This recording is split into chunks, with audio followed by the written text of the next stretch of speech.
Alhamdulillah, alhamdulillahilladzi lam yazal aliman qadira, hayyan qayyuman mudabbiran sami'an basira. Wa sallallahu ala nabiyyina Muhammadin wa ala alihi wa sahbihi wa man tabi'ahum bi ihsanin ila yaumiddin. Amma ba'du, fa'udhu billahi minash shaitanir rajim. Bismillahir rahmanir rahim. يا أيها الذين آمنوا كتب عليكم الصيام كما كتب على الذين من قبلكم لعلكم تتقون. আলহামদুলিল্লাহ, আমরা সেই আল্লাহ রাব্বুল আলামিনের দরগাহে জানাই লাখ কোটি শুকরিয়া, যার মেহেরবানিতে আমরা প্রতি সপ্তাহের ন্যায় আজকেও এই দিনই মহতি অনুষ্ঠানে আমরা সামনে কয়েকদিন পরেই আমরা একটি বিশেষ মাসকে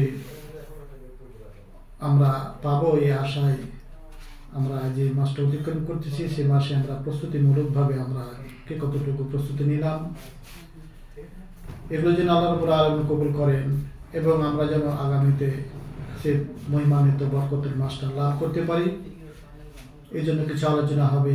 এই আলোচনা শোনার উদ্দেশ্যে যে আমাদেরকে আল্লাহ রাব্বুল আলামিন এখানে আসার তৌফিক দান করেছেন, এজন্যই শুকরিয়া দান বলি আলহামদুলিল্লাহ।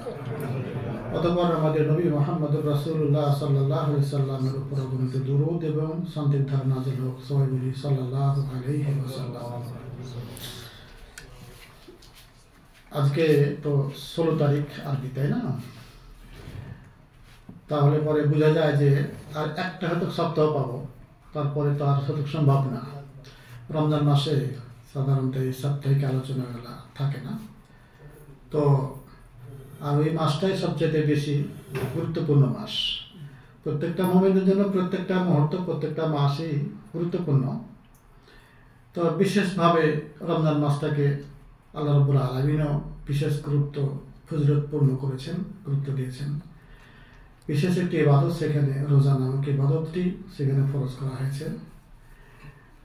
তো সেন্টারে যেহেতু আলোচনা হবে না, আশেপাশে যেখানে মসজিদে ইফতারি হবে, একসাথে দলবদ্ধভাবে ইফতারি করাটাও কিন্তু একটা ফজিলতের কাজ। একাধিক মুমিনরা যখন ইফতারি করবে, সেখানেও একটা ফেরেশতারা আসে, কিছু দোয়া করতে পারে। আর বিশেষ করে যেখানে দিনই আলোচনা হবে, সেখানে যেন আমরা কি করি, উপস্থিত হয়, একটু কষ্ট হলেও। কারণ দিনই আলোচনা ইফতারি তো রোমা বসেও করা যায়, ভালো ভালো খাবার খাইতে পারবেন ইচ্ছা করলে। বিশেষ করে বাঙালি ভাইরা তো ইফতারিতে অন্য সময় রোজা নামাজ যাই করি না করো, রমজান মাস আসলে বাপরে বাপ, 4-5 জন লোক আছে তো মুড়ি ভর্তা আর এদিকে কত কি ঘুগনি করে আর জুস টুস, মানে ধুমধামের শেষ নাই। 4-5 জনে এত বড় একটা বানিয়ে দেয় মুড়ি ভর্তা। এগুলো তো ভালো, খান, না যায় নয়। কিন্তু ভাইজান, একটা মসজিদে কোনো এক খেমাতে যদি কিছু দিনে আলোচনা হয়, একটা কথা যদি আপনি শিখার হয় বা শিখতে পারেন, এটার মূল্য কিন্তু অনন্ত। ওইটা কিন্তু পাবেন না আপনি সারা জীবন রুমে বসে ইফতারি করেন। তো যা পুঁজি আছে, যতটুকুই আমল করি না করে আমার ভালো বুঝি। অতএব যেখানে আলোচনা হবে সেখানে আপনারা অংশগ্রহণ করার চেষ্টা করবেন। তো এটার জন্য আল্লাহ রাব্বুল আলামিন আমাদের তৌফিক দেন, সকলে বলে আল্লাহুম্মা আমিন। আর রমজান মাস সম্পর্কে যে আয়াতটা আপনাদের সামনে পেশ করেছি, সবাই শুনেছেন, সবাই জানেন, অর্থও জানেন। তো আল্লাহ রাব্বুল আলামিন কোরআনুল কারিমে ঘোষণা করেন যে হে ঈমানদারগণ, তোমাদের উপর রোজাকে ফরজ করা হয়েছে। কুতিবা আলাইকুমুস সিয়াম, তোমাদের উপরে রোজাকে কি করা হয়েছে, সিয়ামকে ফরজ করা হয়েছে। কামা কুতিবা আলাল্লাযিনা মিন ক্বাবলিকুম, যেভাবে তোমাদের পূর্ববর্তী লোকদের উপর, পূর্বের বংশ পূর্ববর্তী লোকদের জন্য কি করা হয়েছিল, ফরজ করা হয়েছিল। কেন? লাআল্লাকুম তাত্তাকুন, যাতে করে তোমরা কি হতে পারো, মুত্তাকি হতে পারো, পরহেজগার হতে পারো। তো আয়াতটা থেকে আল্লাহ রাব্বুল আলামিন মুমিনদেরকে সম্বোধন করে বলতেছেন যে তোমাদের উপর রোজা কি করা হয়েছে, ফরজ করা হয়েছে। এখানে শব্দটা ব্যবহার করেছে কুতিবা। বাংলা ভাষাও যেন একটা প্রয়োগের ক্ষেত্রে কিছু অর্থের কিছু গভীরতা কিছু গুরুত্ব বোঝায়, আরবি তো ঠিক তাই, যে কোনো ভাষায়। তো ফারাজা মানে ফরজ হওয়া, ফরজ বলি না, এটা কিন্তু গুরুত্ব। তা আরবিতে ফরজ হওয়া, তারপরে কোতেবা, তারপরে বলা হয় কি ওসিয়ত করা, এগুলো ফরজের মতোই, কিন্তু তারপরে অর্থের দিক দিয়ে কি আছে, গুরুত্ব আছে। তো বলা হয় ফরজ বললেই কিন্তু আল্লাহ তো ফরজ বললেই তো হয়ে যায়, ওইটার আর মাপ নাই বা ওইটার গুরুত্বের কোনো কম থাকে না। কিন্তু ফরজাত চাইতে কোতেবা, যেটা লিখে দেওয়া হয়েছে, মুখ দিয়ে বললেও কিন্তু ফরজ হয়ে যায়। কিন্তু যখন আমি মুখ দিয়ে যেটা যেটা লিখবো সেটা তো অন্তর থেকে, মোমিনদের কাজ হলো যে মনে যা থাকবে সেটা সবসময় প্রকাশ করবে অঙ্গ প্রত্যঙ্গের মাধ্যমে। তো মুখ দিয়ে বলিতে হয়ে যায়, মুখের কথাটা দুদিন পর আমি কী করতে পারি, চেঞ্জ করতে পারি। কিন্তু যখন আপনি লিখে দিবেন, ওইটার সাথে যদি আবার সিগনেচার থাকে, তো ওইটার গুরুত্ব কেমন হয়, বলা কথার চাইতে আপনি লিখিত যখন দেবেন, ওইটাকে কোতেবা, লিখে দেওয়া। তা আল্লাহ রাব্বুল আলামিন অপরিহার্য করেছেন। আরেকটা যেটা বললাম, ওসিয়ত শব্দটা, আওসা, আল্লাহ নবী আমাদেরকে ওসিয়ত করেছেন, ওসিয়ত করেছেন। এই শব্দটা কিন্তু আমরা ব্যবহার করি যে আমি মারা গেলে আমি ওসিয়ত করে যাচ্ছি, তোরা অমুক জায়গাতে এইটা কাজ করে, ওসিয়ত ওসিয়ত ওসিয়ত।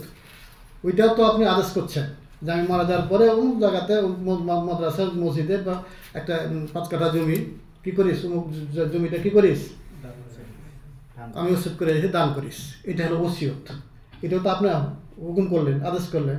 কোরআন কারীমে আল্লাহ রাব্বুল আলামিন ওসিয়ত শব্দের ব্যবহার করেছেন। ওসিয়ত ওয়াসাকুমুল্লাহু লাআল্লাকুম তাত্তাকুন লাআল্লাকুম তাআকিলুন, আল্লাহ ওসিয়ত করেছেন। তিনটার মানে ফরজ ওয়াজিব যাই বলি না কেন, কিন্তু মুহাদ্দিসিনগণ আর বিশেষ করে যারা আরবি সাহিত্যিক, তারা বলেন যে ফরজের চাইতে কোতেবার গুরুত্বটা বেশি। ওই যে বললাম, অস্বীকার করার কোনো সময় পরবর্তীতে কি থাকে না, তা আল্লাহ ফরজ করলে হয়ে যেত, তো বলেছেন না, আল্লাহ কোতেবা। ওসিয়ত শব্দটা বলা হয় যে এটার আবেগ, যিনি করবেন ওসিয়ত, এর আবেগের উপর নির্ভর করে খুব বেশি। ওইটা সবচেয়ে স্বচ্ছ জিনিস হয়। কারণ ওসিয়ত কখন করে, মানে সাধারণত ওসিয়ত হয় কি, যে লোক ওসিয়ত করে মরার পরে সেটা কি হয়, বাস্তবায়িত হয়। মানে আমি তো এখন মারা যাচ্ছি, বা আমি একে করতেছি, আমার পর একটু জমিটা দিবা, অমুকটা করিস, 1,000 টাকা দান করিস, ওই সময়খানে সে যেটা করতে চাইবে, আদেশ করবে, সেটা কি হয়, খুব লোভ দেখানো হয় না তখন। কারণ সে তো জানছে যে আমি দুনিয়া থেকে চলে যাচ্ছি, ওখানে তার লোভ থাকে না, কোনো লোভ দেখানো কোনো আশা থাকে না। তো তখনকার দান, ওই দানটা কি হয়, ওসিয়তটা তার সে মন থেকে হয়। ওইটা সবচেয়ে ইখলাসী, মানে খুব গুরুত্ব সহকারে যিনি ওসিয়ত করতেছেন। আর এই ওসিয়তের গুরুত্বটা কিন্তু আমরাও কিন্তু গুরুত্ব দিই। ওসিয়ত গল্পও করি আবার অনেক সময়, যে কোনো লোক যদি মারা যায় এবং তার ছেলেদেরকে যদি বলে যায় যে আমার 5 কাঠা অমুক জায়গায় 5 কাঠা জমি ও মসজিদে দান করিস, আমি ওসিয়ত করে গেলাম। বাচ্চা যদি ওই ছেলেরা যদি দান না করে, তখন সমাজে কি বলে, হলো বেটারাকে, যে দেখ বাবা একটা মরণের সময় ওসিয়ত করে গেল, আর তোরা তোরকে এত জমি জমা তোর বাপ তোদের জন্য রেখে গেল, আর কি এই ওসিয়তটা মানলি না, তোরা এত কৃতজ্ঞ, তে বলি না সমাজে। কারণ এই ওসিয়তটার গুরুত্ব সমাজেও আমাদের করি না করি, সেটা কি গুরুত্ব আছে। তোরা নাফরমান বেটা, তোরাকে এতগুলো সম্পত্তি দেওয়া গেল, তারপরে বাবার ওসিয়তটা রাখলি না। কিন্তু ভাইজান, তার চাইতে বড় কৃতজ্ঞ আমরাই। আল্লাহ নবী সাল্লাল্লাহু আলাইহি সাল্লাম, আমরা যখন কালিমাই পড়তেছি, আল্লাহর একত্ববাদ ঘোষণা করার পরে মুহাম্মাদুর রাসূলুল্লাহ বলতেছি। কি বলি, মুহাম্মাদুর রাসূলুল্লাহ, মুহাম্মদ সাল্লাল্লাহু আলাইহি সাল্লাম আল্লাহর রাসূল। কিন্তু রাসূল মানে কি, আল্লাহর সংবাদবাহক দূত, খবরদাতা। সেই নবীর, সেই রাসূলের হুকুম আমরা মানি। আল্লাহ নবী মরার সময় এখানে কী ওসিয়ত করে গেছেন, নামাজের সালাতের কথা বলে যায়নি, সালাত আমরা আদায় করি। বাবার যদি ওসিয়তটা ছেলেরা যদি না মানে, তাহলে আমরা সবাই মিলে সমাজে ধিক্কার দিই। আমাদের বাবার বাবা, বাবার বাবা, সারা দুনিয়ার বাবা যদি একত্রিত হয়, আল্লাহ নবীর সমতুল্য হবে? তো যে আল্লাহ নবী ওসিয়ত করে গেলেন নামাজের কথা আমাকে, আপনাকে, প্রত্যেককে, সেই ওসিয়তটুকু যদি না রাখে, তা আমি ফের কোন ধর্মবর্দার আমরা তো অন্যজনকে বললাম 5 কাঠা জমি না দিলেই চিন্তা করে দেখা দরকার যে আল্লাহর নবীকে যখন নবী হিসেবে আমরা স্বীকৃতি দিব, তার সব কিছু আমার আপনাকে কী করতে হবে? পুঙ্খানুপুঙ্খানুরূপে, নাহলে আমার স্বীকৃতি মোহাম্মদ রাসূলুল্লাহ এটা মুখের হতে পারে, অতটা গুরুত্ব না হতে পারে, আমরা নিজেরা সেটা বলবো। আর এই কারণে সাহাবাদের জীবনে দেখি, শুধু সাহাবা না, এখনকার অনেক থাকতে পারেন আল্লাহর বান্দা, কালেমা পড়ার পরে তাদের জীবনে কত কষ্ট, নির্যাতন, খড়ক নেমে এসছে, তারপরে কি তারা ছেড়েছে? কালেমা ছেড়েছে?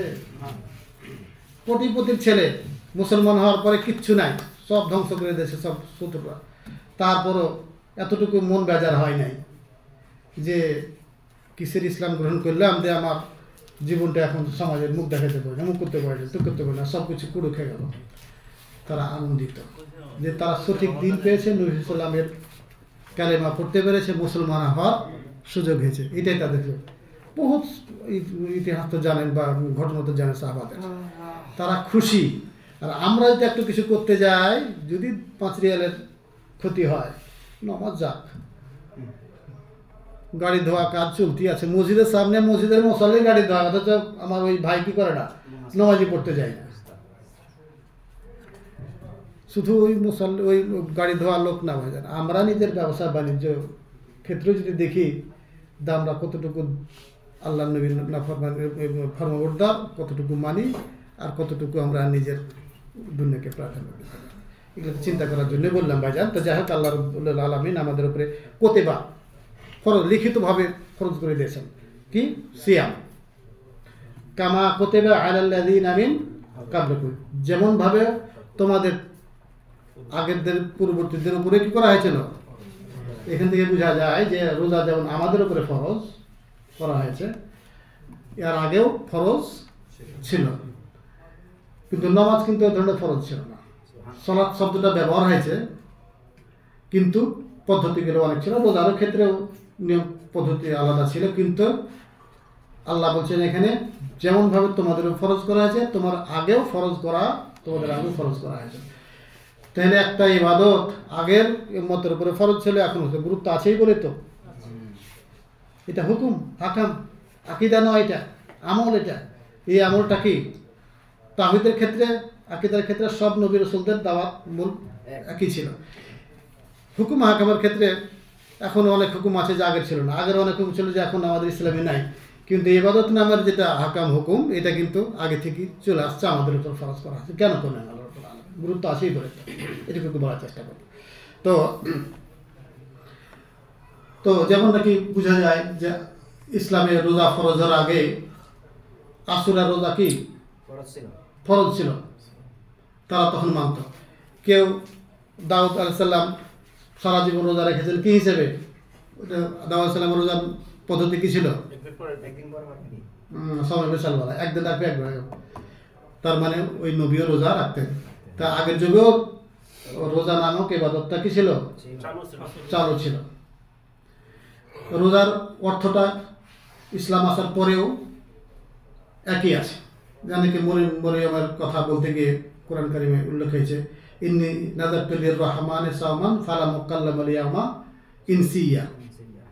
যখন ঈসা আলাইহিস সালামের জন্ম হলো অলৌকিকভাবে, তো সমাজে তখন তো রয়ে গেল যে আরে মসজিদে কাজ করতো, জানেন তো জাকারিয়া সালামের এত মসজিদে কাজ, আর সন্তান হয়ে গেল, এই তো জানাশোনা। আমরাও হয়তো বিশ্বাস করতাম না যে ও আল্লাহর পক্ষ থেকে, বিশ্বাস করতাম না কি? কিন্তু জানেন কে? মরিয়ম সালাম জানেন, আর আল্লাহ জানেন। লোক লজ্জার কারণে যাই হোক, এখন বাচ্চা যখন হয়ে গেছে, শুনেছে আমাদের মতো লোক, তো এই কোনটা পারি তোর কার সাথে তোর কি না করবেন। তো মরিয়ম সালাম কি বলেছেন? ইন্নী নাযারতু লির-রহমানি সাওমা, আমি আল্লাহর জন্য রোজার প্রতিজ্ঞা করেছি। ফালাম উকাল্লিমা আল-ইয়াওমা ইনসিয়া, আমি কোনো মানুষের সাথে কথা বলবো না। কথা বলবো কার সাথে?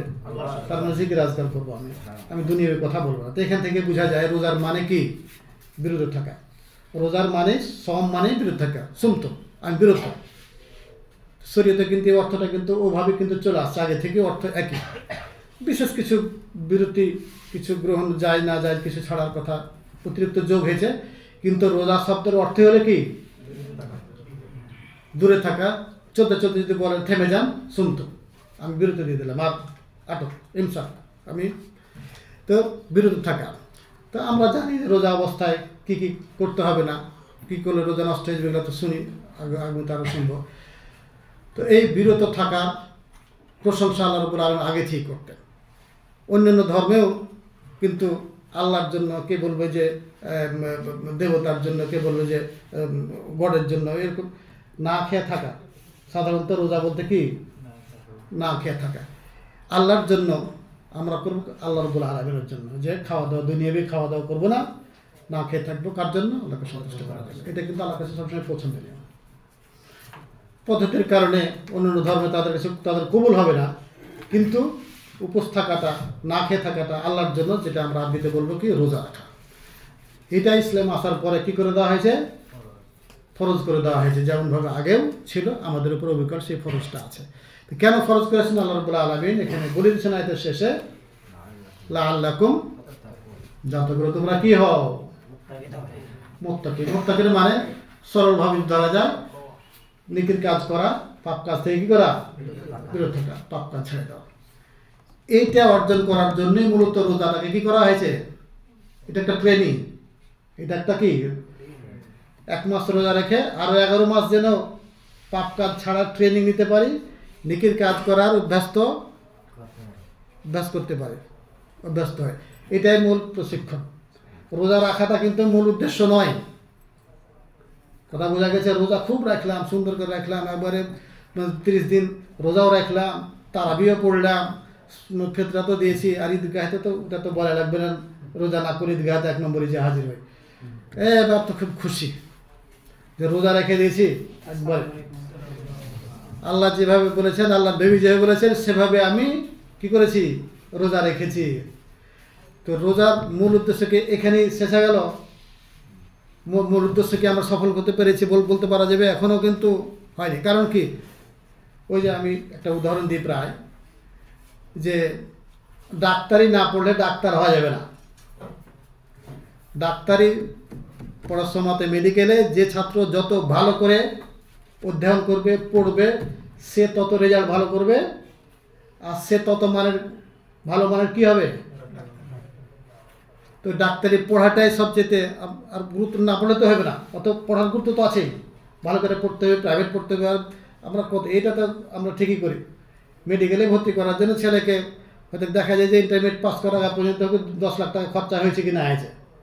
খালি মেডিকেলে চান্স নেওয়ার জন্য 14 লাখ টাকাও পর্যন্ত খালি প্রাইভেট মাস্টারকে দেয়, এই 3 মাসের কোচিং করাবে ওই জন্য। বহুত আছে এরকম, 2-4-5 লাখ টাকা দেয়। তো এই ভর্তি করার জন্য কি মূল উদ্দেশ্য নাকি? রেজাল্ট তো ভালো করতেই হবে, পাস তো করতেই হবে। রোজা রাখলেই যে সফল হয়ে গেল তা না। তার মানে পরবর্তীতে একটা উদ্দেশ্য আছে কি? মানুষের রোগীর সেবা করা, যে সেবাটা যেন কেউ আপনার হাত যশ হয়, আপনার দ্বারা যেন রোগী মানুষ যারা রোগী তারা কি পায়? সেবা পায়। সেবাটাতে যেন সফল হতে পারাটার জন্যই ডাক্তারি শিক্ষা। ডাক্তারি পড়ার উদ্দেশ্যটা কি? ভালোভাবে পড়ার উদ্দেশ্যটা কি? যাতে করে আপনি ডাক্তার হয়ে ভালো করে মানুষের কি করবে? রোগীদের সেবা করাটাই হলো মূল উদ্দেশ্য। খুব তো ভালো করে পড়লে রেজাল্ট ভালো, একদম খুব ভালো, ফার্স্ট ক্লাস পাই, একবারে এখন A+, GPA+ নাকি আছে সব করলেন, কিন্তু ডাক্তার হিসেবে যদি আপনি ডাক্তারি ভালো না করেন, ওখানে খিদমত যদি না দেন, তা আপনার পড়ার সার্থকতা হবে? রচনা তো ঠিকই লেখি যে আমি ডাক্তার হইতে চাই, আমি সমাজ সেবক হইতে চাই, রোগীর সেবা করি, কতটুকু সেবা করে আল্লাহ অন্তর থেকে ভালো জানেন। এখনকার যুগে লেখাপড়া তো আরও অন্যরকম হয়ে গেছে। তো যাই হোক, আল্লাহ রাব্বুল আলামিন আমার আপনার রোজা ফরজ করেছেন কি জন্য? রোজা রাখাটাই গুরুত্বপূর্ণভাবে এটা নয়, বরং রোজার মাধ্যমে যেন কি হতে পারি? এটা হলো ট্রেনিং। সবচাইতে মুত্তাকি হওয়ার বড় ট্রেনিং, প্রশিক্ষণ একটা হলো কি? সেটা হলো রোজা। কারণ হলো কি? যে এই রোজা তো এখনকার দিন ছোট আসছে, আমরা তো 10 বছর আগে খুব গরমের সময়তে, তো এই রোজার মধ্যে কিন্তু আল্লাহ যে কত পরীক্ষা আমাদেরকে ভালো রেখেছেন। অনেক ভাই আছেন যারা রাস্তায় কাজ করে, 2 ঘন্টা দাঁড়িয়ে থাকা যায় না, তারপরেও অনেক ভাই আছেন যে রোজা রাখেন। আর আমরা বাপরে বাপ খাওয়া দাওয়ার সময়ও কি বেশি খাওয়া, দুধ দেওয়া ভাত খাওয়া, মুখ খাওয়া তো মুখ খাওয়া, এসি ঘরে, তারপরে কোনো কাজ নাই কাম নাই, কোরআন শরীফ পড়ে না পড়ে কি আরামসে ইফতারিটাও তাদের চেয়ে বেশি ভালো। অনেক ভাই এমনও আছে দেশে হয়তো পেট পুরে খেতেও পায় না, কিন্তু কি করে আল্লাহর জন্য রোজা রাখে। কামলা না দিলে তার পেটে ভাত হবে না, তারা কামলা দিয়ে সারাদিন খাটার পরে সে রোজা কিন্তু ছাড়ে না। অনেকে ছেড়েও দেয়, এটা অন্য কথা, যারা রাখে আগে। তো তাদের রোজা আর আমার আপনার 30 দিনই গোস মাছ থাকা লাগবে, 2 ডিম থাকা লাগবে, দুধ থাকা লাগবে, ইফতারির সময় তো এরকম আরাম এসির ঘরে থেকে, সৌদি আরবে তো এসির ঘরে আছি। তো 2 জন রোজা রাখলো, 2 জনের রোজা কি এক সমান হবে ভাইজান? সেও আল্লাহর জন্য রাখছেন, আপনিও রাখছেন, নিয়ত তো আল্লাহ ভালো জানেন। অতএব এখানেই তারতম্য হবে। তো সেই ব্যক্তি যদি পেটে খিদা থাকার পরেও, তৃষ্ণা থাকার পরেও যদি ইবাদত বন্দেগী করতে পারে, ওই ব্যক্তি যেহেতু আল্লাহকে সন্তুষ্ট করে, যে আল্লাহর ভয় এটা করে, যখন পেট যখন শান্তি থাকবে, যখন ভালো থাকবে, শরীর যখন চলবে, সে তো আরও কী করবে, আরও ভালোভাবে ইবাদত বন্দেগী করতে পারবে। এই ট্রেনিংটা হয়ে গেল। যখন পারেন না, চলে না শরীর, তারপরও জামাতে যেতে, নামাজ পড়ে ব্যস্ত হয়ে যান, তো যখন শরীর সুস্থ থাকবে তখন জামাতে নামাজ পড়তে অবশ্যই পারবে। যখন কষ্ট করে রোজা রাখলে কষ্ট হয়, কষ্টের পরও যখন রোজা রাখা হয়, 5 ওয়াক্ত নামাজ আদায় করতে পারা যায়, কোরআন তেলাওয়াত করা যায়, এগুলো যখন করতে পারা যাবে, যখন কষ্ট থাকবে না, পেটের খিদা থাকবে না, পেটের খিদার কারণে তো মানুষের শরীর দুর্বল হয়, তখন ওই ব্যক্তি অনায়াসে আরও বেশি বেশি ইবাদত করার কি পেয়ে যাবে, উৎসাহ পাবে। দেখেন না, যে কোনো দেশের সরকার কি করে, এই সেনাবাহিনী পালে, সেনাবাহিনীর মধ্যে কত যে নাম, কত ধরনের শ্রেণী আছে, আমি মুখস্থ থাকবো, জানো না, নামও বলতে পারবো না, কোনদের র্যাব ট্যাব কী করে, বহুত কিছু। এগুলো কেন করে সরকার? সেনাবাহিনী মাঝে মাঝে ট্রেনিং দেয়, 6 মাস পর 9 মাস পর ট্রেনিং দেওয়ায়। দেখা যায় যে কি, যে যুদ্ধ করার দরকার। অনেক সেনাবাহিনী কি আছে, সেনাবাহিনীতে চাকরি করেছে, যুদ্ধের হয়নি, দরকার হয়নি, তারপরও সরকার ওদেরকে সবচেয়ে বেশি কি দেয়, ফ্যাসিলিটি দেয়। কেন? উদ্দেশ্যে ওই জন্যই, যদি কোনো দিন কোনো আভ্যন্তরীণ শত্রু হোক বা বহির্বিশ্বের শত্রু হোক, যদি অ্যাটাক করে দেশের উপরে, তারা কিন্তু এতটুকু দ্বিধা করবে না, নিজের জান কি করতে রেডি দেওয়া আছে কি, তার ট্রেনিং। কিন্তু আপনি যদি তাদের সাথে যাইতে পারবো, হাঁটতে পারবো তাদের সামনে। বিশ্বকাপের প্লেয়ারে বলে যে বাংলাদেশের যারা বল খেলে, বিশ্বকাপের প্লেয়ারের সাথে বল খেলাতে পারাতে দূরের কথা, ওর সাথে পর্যন্ত দৌড়াদৌড়ি করতে পারবে না। অর্থাৎ বাংলাদেশের কি প্লেয়ার, ভালো প্লেয়ার, ভালো মানের প্লেয়ার, বিশ্বকাপের প্লেয়ারের সাথে 1.5 ঘন্টা দৌড়াদৌড়ি করতে পারবে না। তো ট্রেনিং তো সত্যিকার অর্থে যদি আল্লাহর মুজাহিদ হয়, আল্লাহর খালেস বান্দা হয়, তাহলে রোজা নামক ইবাদতটা সম্পাদন করে 11 মাসের ট্রেনিং নিতে হবে। ওই ট্রেনিংয়ের জন্যই মূলত কি রোজাকে কী করা হয়েছে, ট্রেনিং নিতে গেলে তো ট্রেনিং দিতে তো হবে। এই মাস তো ট্রেনিংয়েরই মাস ছিল কি না? 1 মাস যদি আমরা, কিন্তু নফল ছিল, ফরজ ছিল না, বাধ্যতামূলক না, এইভাবে যদি আমরা ট্রেনিংটা নিতাম, তারপরে আগের মাসের যেটা আসবে ইনশাল্লাহ আমরা তো করবোই, অনায়াসে করতে পারবে। প্রথমে 2-4 দিন রোজা রাখলে দেখেন মাথা ঘুরে, চাটা খান, বা এখন চা খাওয়া তো বেশি খাতে লোক চা দেয়, এখন তো চা ছাড়া চলেই না, দুধ চা খেবে না খেয়ে যাক আর কি, চা খেলে তার মনটা ভালো হয়, না খেতে পেলে। আর যারা সিগারেট খায় তার তো কোনো কথাই নেই, ইফতারি করার পরে আল্লাহ তাদেরকে হেদায়েত করুক, আল্লাহ তাদেরকে এই পাপ থেকে দূরে রাখার ক্ষমতা দান করুন, সাল্লাল্লাহু আলাইহি। তো 2-4 দিন কিন্তু কষ্ট হয়, তারপর শেষের দিকে দেখবেন দিনে খাবার কোনো আর মন টন দরকার হয় না, মানে ওই যে কী হয়ে যায়, অভ্যাস হয়ে যায়। ওই অভ্যাসটা যদি আমরা পাপ ছাড়ার ক্ষেত্রে প্রয়োগ করতাম আর ভালো কাজ করার ক্ষেত্রে প্রয়োগ করতাম, তাহলে কী হতো, 11 মাস আমরা অনায়াসে কী করতে পারবো, চলতে পারবো। এক মাস যদি জামাতে 5 ওয়াক্ত নামাজ পড়ার অভ্যাস করি, তো যেহেতু সেহরি খাওয়ার পরে জামাতে নামাজটা পড়ার অভ্যাস, দেখবেন যে সেহরির সময় আপনার ঘুম ভেঙে যাবেন। যার সত্যিকার অর্থে নামাজি, তাদের কী হয়ে যাবে? ঘুম ভেঙে যায়। 1 মাস ট্রেনিং যদি করেন, দেখেন। আর ঘুমের একটা নিয়ম আছে কি, ঘুমের পরিবর্তন করতে গেলে 3-4 দিন সময় লাগে।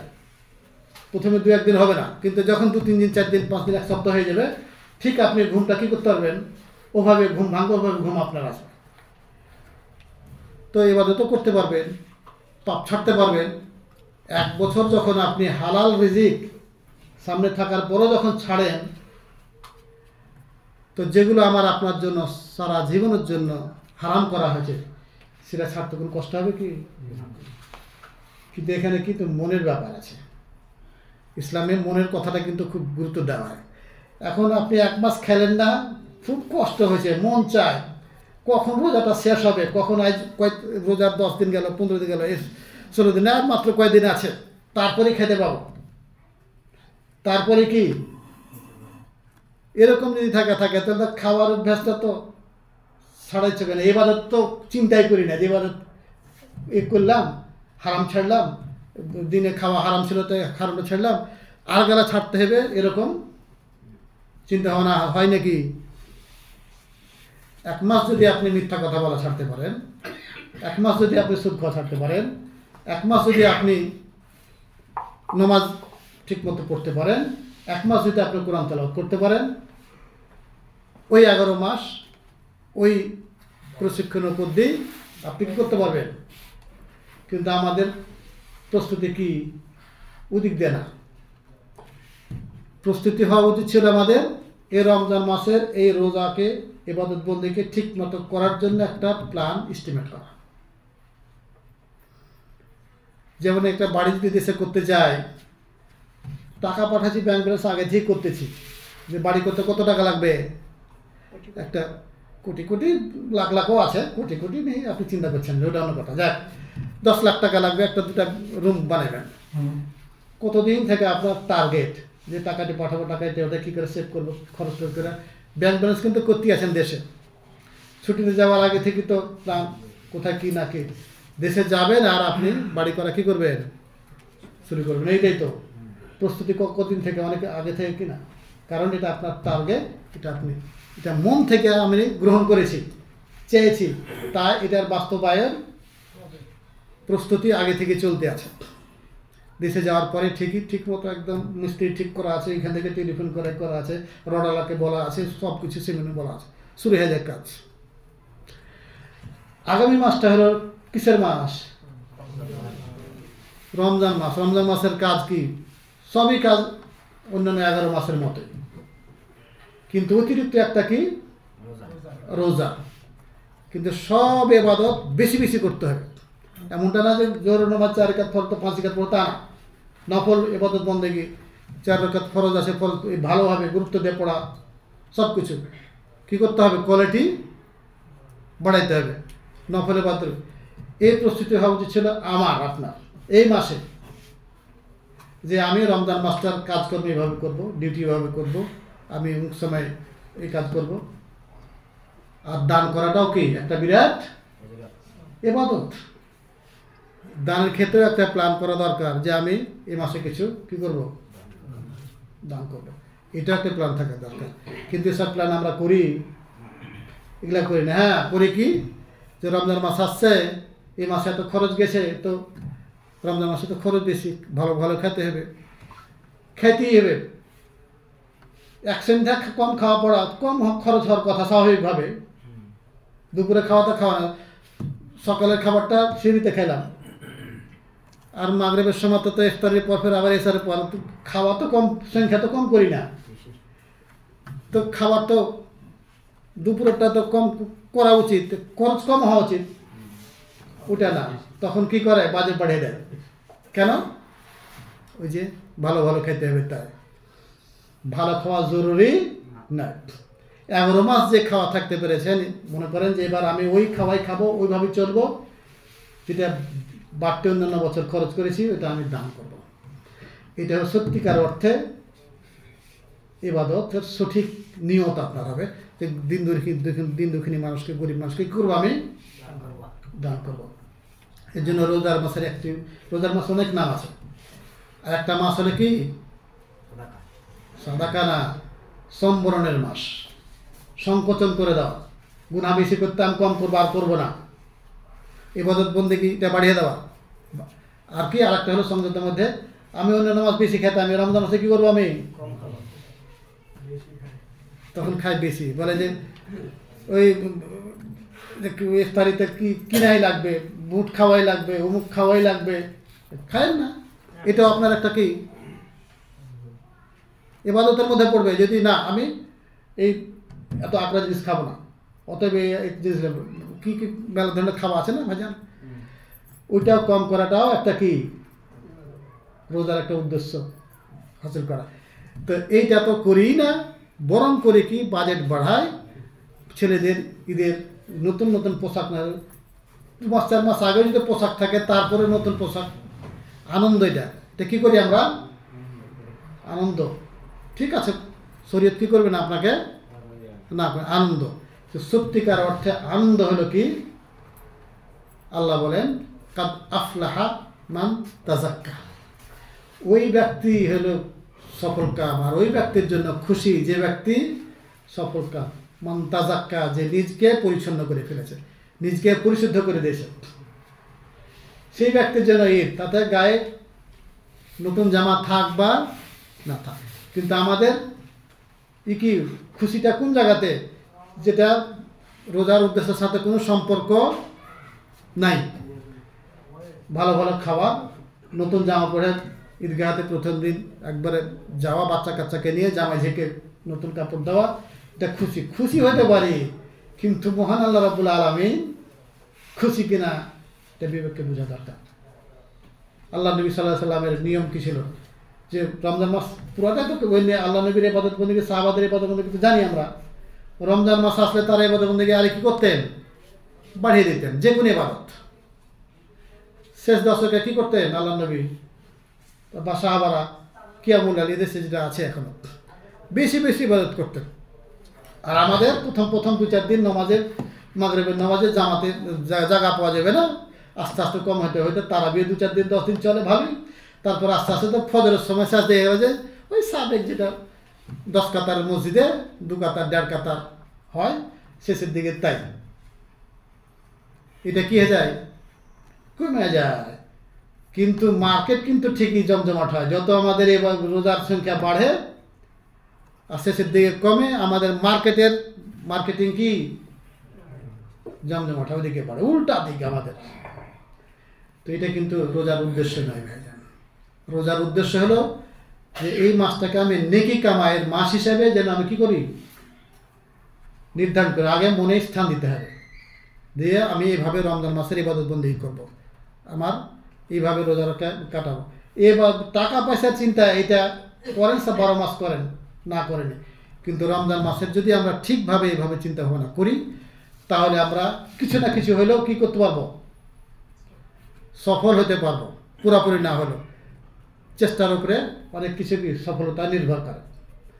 তো উদ্দেশ্য হলো এগুলো ইবাদত, এই রোজা নামক ইবাদতটা ফরজ করার পিছনে। যে কোনো ইবাদত আগে যেগুলো আছে, 5 ওয়াক্ত নামাজ পড়েন, এবার গুরুত্ব সাথে পড়বেন। কোরআন তেলাওয়াত কম হয়তো বেশি করা, আগের তেলাওয়াত হতো না, এখন বেশি তেলাওয়াত হবে। এদেশে দেখবেন অনেক সময় কোরআন শরীফ পড়তে প্রায় সবাই জানে, অনেকে আবার জানে না, কিন্তু কি দেখে এক বুড়া পড়তেছে আর এক বুড়া শুনতেছে। মসজিদ দেখবেন রমজান মাসে ওই এদেশের মসজিদে যে কোনো প্রায় মসজিদে আসরের সময় বা ফজরের সময় 2-3 মিনিট করে কি কথা বলে, বিশেষ করে রমজান মাসে আসরের সময় কী করে ইমামরা কী করে, কিছু কিছু করে বই থেকে পড়ে হোক বা এমনি 2-4-5 মিনিট কথা বলে। তো এটা কিন্তু একটা আপনি বলার মাধ্যমে যে ব্যক্তি নাকি পেল, আপনি শুনবেন দিনই আলোচনা, এটাও কি ইবাদতের মধ্যে পড়বে, কারণ দিন শিখছেন আপনি। আরবি তো আমরা শিখতে পারবো, কিন্তু আমাদের দেশে কি এগুলো আছে, কিচ্ছু নাই। প্রত্যেক দিন যদি ইমাম সাহেব একটা করে হাদিস, একটা করে নসিহত করে, তাহলে বছরে 360টা নসিহত এমনি হয়। তাহলে পরে হাদিস কোরআন কত হাদিস কোরআন পড়তে পারা, রিডিং পড়তে পারা জরুরি না, আপনি জানবেন এবং সে অনুযায়ী কী করা।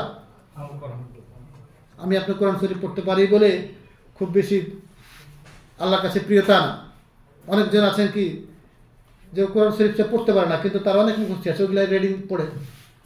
হাফেজ মানুষ কোরআন ও কিন্তু কোনোদিন একটা অক্ষর পড়তে পারবে, কিন্তু পুরা কোরআন শরীফের হাফেজ থাকে কিনা। তো যাই হোক, যেগুলো বলতে চাচ্ছিলাম ভাইজান, যে কোনো ইবাদত বন্দেগী বেশি বেশি করে কি করতে হয়, অভ্যাস করতে হয়, দান খেরাত ওভাবে করতে হবে। এইগুলো হলো রোজার মূল উদ্দেশ্য। তো এটা আমভাবে একটা কথা বলতে চাই যে অনেক সময় দেখবেন, টিভিতেও দেখবেন যে আমাদের দেশে এক এক ইবাদতের এক একটা নিয়ত, স্বতন্ত্র স্বতন্ত্র নিয়ত, এটা থেকে বিরত থাকবে। এতে কি থাকবেন, বিশেষ করে রমজান মাসের ক্ষেত্রে ওই যে নিয়ত মুখস্থি আছে তো নাকি আমাদের দেশীয় নিয়ত, না এখানে আসার পরে ভুলে গেছেন? ভুলে যাওয়া তো ভালো, খারাপ জিনিস ভুলে যাওয়া ভালো। নামাইতে করা শুধু রোজা বলে নয়, যত ইবাদত বন্দেগী নামাইতে করে শুরু করা, মুখ দিয়ে উচ্চারণ করা আছে, এগুলোর একটারও দলিল নাই। তবে নিয়ত অবশ্যই, নিয়ত মানেই মনে মনে সংকল্প, মনে মনে ইচ্ছা করাই লাগবে। ফরজ রোজা, সুন্নাত রোজা, নফল রোজা, ফরজ রোজা, ফরজ নামাজ, নফল, এগুলা নিয়তের মাধ্যমে আমাকে কী করতে হবে, পার্থক্য করতে হবে। নিয়ত অবশ্যই থাকা লাগবে, কিন্তু মুখে বলা, যদি কেউ মনে করে যে এটা না করলে আমার রোজা হলো না, নামাজ হলো না, নামাজতে না পড়া কেন, এটা একদম গুমরাহি কথা, বেদাত। এটা মুখে বলাটা কি বেদাত, আর মনে মনে সেটা সংকল্প ইচ্ছা অবশ্যই করতে হবে, এটা ফরজ বলে। কারণ আল্লাহ নবী সাল্লাল্লাহু আলাইহি ওয়াসাল্লাম বলেছেন ইন্নামাল আমালু।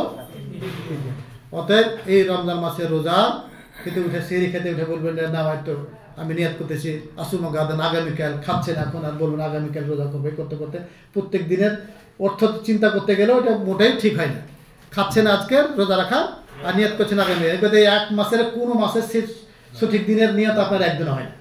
তারপর তো হাদিসে তো নাই, হাদিসে এগুলো নাই, সাহাবারা করেননি, তাবিরা করেন, আমি আপনি করলে কি হয়ে যাবে? এটা বলে করে দেখো, সৌদি আরবের লোকেরা নিয়তই করে না, এক ব্যাকে উল্টে দেবে, বলবে কে আলে বলানো, কিন্তু কমই বলে আর কি। সাধারণ মানুষে কি বলে দেয়, সৌদি লোকেরা কি করে না, নিয়ত করে না। ওরা নিয়ত করে না কেন, নিজেও বুঝে না যে কোনটা নিয়ত আর কোনটা কি। যাই হোক, এইভাবে করে দেয়। তারপরে অনেক সময় বলবে যে, বিশেষ করে যে মাসটা তো চলে গেল কয়েকদিন, আজকে তো 16 হয়ে গেল নাকি, 12 তারিখ 15 তারিখ কবে গেল, তো গতদিন তো আলোচনা করেছি। তো বলে যে দেখো, ওই আহলে হাদিসেরা ইবাদত বন্দেগী মানুষকে করতে বাধা দেয়। ইবাদত বন্দেগী করতে কি করে, দেখো আল্লাহর জন্য রোজা রাখবো, সেদিন আলোচনা করব, দিনের কথা বলবো, ওইটাই নাকি বেদাত, ওইটাই নাকি বেদাত। যে আমাদেরকে বলে দেয় কি, যারা কোরআন হাদিস মানুষকে মানতে দেয় না, বাধা দেয়, ভালো কাজে কি করে বাধা দেয়। বুঝা দরকার ভাইজান, আমরা সত্যিকার অর্থে বাধা দিলাম না তোমরা নিজেরাই বঞ্চিত হচ্ছে, সেটা থেকে সজাগ করতেছি আমরা। আমরা বলি পুরা মাসই রোজা রাখো, আল্লাহ নবী রেখেছেন, তুমিও রাখো। একটা দিনে ইবাদত করা, এক দিনে রোজা রাখা, এটা বেশি ভালো না বেশি বেশি করে রোজা রাখা ভালো? তা আমরা কমালাম না বাড়ালাম? কোনটা থেকে নিষেধ করলাম আমরা? যেটার প্রমাণ নাই, যেটা সুহাদিস থেকে প্রমাণ নাই, সেটা থেকে আমরা নিষেধ করলাম। একটা কেন করবে, করো তুমি 29টা 28টা 27টা করো, তুমি 15 16টা 20টা করো, অসুবিধা নাই। এটা করবে না, ওগুলা সুহাদিস থেকে প্রমাণ, ওগুলার বেলা নাই। যেটা পয়সা বিষয় কি বলা চলে দুর্বল, জাল, এগুলোর উপর আমরা ওখান থেকে সজাগ করি ভাবে। এই জন্য হাদিসকে গালি দেয় বুঝার জন্য। আমরা বেশি ইবাদত করতে চাই। একজন এক রাত্রি ইবাদত করলো, একটা রোজা রাখলো, কত পাবেন? রমজান মাসের একটা রোজার ইবাদত আল্লাহ নবী সাল্লাল্লাহু আলাইহি ওয়াসাল্লাম বনি আদমের নেকি 10 থেকে কত করে দেওয়া হয়? হ্যাঁ, 700 পর্যন্ত করে দেওয়া হয়। কয়শো? কোয়ালিটি হিসাবে। ওই যে আমি বলি না, পরীক্ষাতে কে পাবে 30, কে পাবে 40, কে পাবে 100 100 পাবে। আল্লাহরও প্রতিদান আছে, নম্বর আছে। একই ইবাদত একজন করবে, কে 10 পাবে, কে করতে করতে কে কত পাবে? 700 পাবে। তা আপনি যদি সর্বরাতের রাত্রির একটা ইবাদত এমনভাবে করলেন 700 পেয়ে গেলেন, আর যে ব্যক্তি 16, 17, 20টা রোজা রাখলো, ও যদি 50 করে পায়, কত হবে তাহলে 20 দিনে? আর একবারে যে 50 হবে তা তো না, তারও তো যেহেতু নফল ইবাদত যে করে, তার তো সেটা কালা গুছিয়ে করে, তো সে কে বেশি নাকি অর্জন করতে পারবে? তাহলে পরে বঞ্চিত হলেন না। আপনি রাখেন, সেদিন রাখেন, আপনি পুরা মাস রাখতে রাখতে রাখতে সেদিন 14, 15, 16 রেখে দেন, অসুবিধা নাই, এটা আমাদের বাধা নাই। কিন্তু ওই খাস করাটাই এটা হলো কি বেদাত। কারণ এইটা বলা হয় যে আল্লাহর ক্ষেত্রে শিরক, ইবাদতের ক্ষেত্রে বেদাত, দুটাই ভয়াবহ ক্যান্সার। আল্লাহর ক্ষমার ক্ষেত্রে আল্লাহর সাথে শিরক করা, এটার কোনো ক্ষমা নাই। ক্যান্সার হয়ে গেলে আর বাঁচার উপায় নাই, চেষ্টা করবে ঠিকই, তা তো আমরা চেষ্টাও করি না। যে শিরক আছে আমার মধ্যে, ক্যান্সার, ইবাদতের ক্যান্সার ধরে গেছে আমার ইবাদতে, ইমানে ক্যান্সার, এটা বুঝি না। আর ইবাদতের ক্ষেত্রে বেদাত, যেটা নাই সেটা করা, ওইটা থেকে আমরা বিরত থাকতে চাই। তো যাই যেটা বলতেছি আজকে, আগামীতে ইনশাআল্লাহ আরও বলার চেষ্টা করব। তো নিয়ত থেকে কী করতে হবে? আমাদেরকে বিরত থাকতে হবে। আর যে সমস্ত ভাইদের কোনো ভাই, বাবা, চাচা, নানা, দাদা, দিদি যারা অসুস্থ থাকে, নিজে রোজা রাখতে পারবে না,